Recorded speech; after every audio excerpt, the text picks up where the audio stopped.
there. Subscribe to my channel. And also press this bell icon. Kisah sebuah kapal yang tenggelam.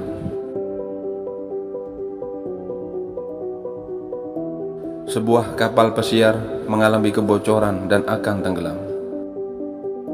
Sepasang suami istri berlari menuju Sekoci untuk menyelamatkan diri.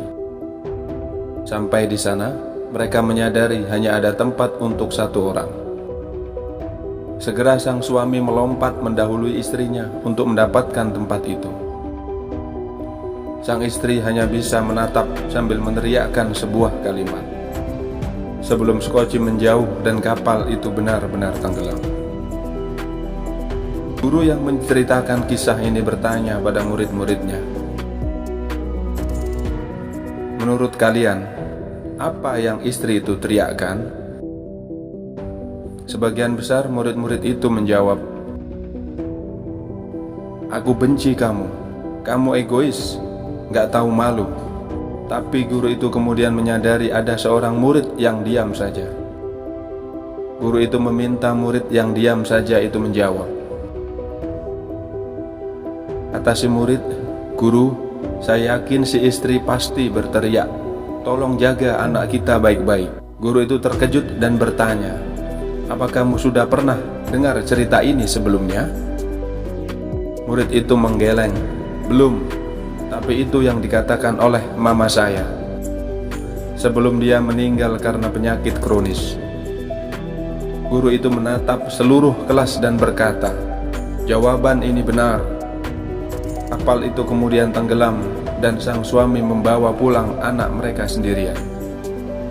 Bertahun-tahun kemudian setelah sang suami meninggal, anak itu menemukan buku harian ayahnya dan menemukan kenyataan bahwa saat orang tuanya naik kapal pesiar, mereka sudah mengetahui sang ibu menderita penyakit kronis. Karena itulah di saat darurat ayahnya mengambil satu-satunya kesempatan untuk bertahan hidup, dia menulis di buku harian itu, "Betapa aku berharap untuk mati di bawah laut bersama denganmu. Tapi demi anak kita, aku harus membiarkan kamu tenggelam sendirian." Cerita itu selesai dan seluruh kelas pun terdiam.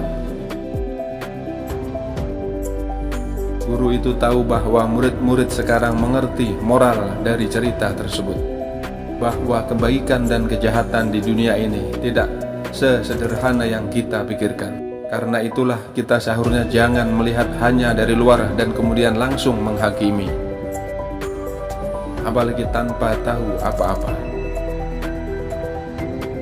Mereka yang bekerja tanpa ada yang menyuruh bukan karena mereka bodoh, tapi karena mereka menghargai konsep tanggung jawab. Mereka yang meminta maaf duluan setelah bertengkar bukan karena mereka bersalah, tapi karena mereka menghargai orang lain.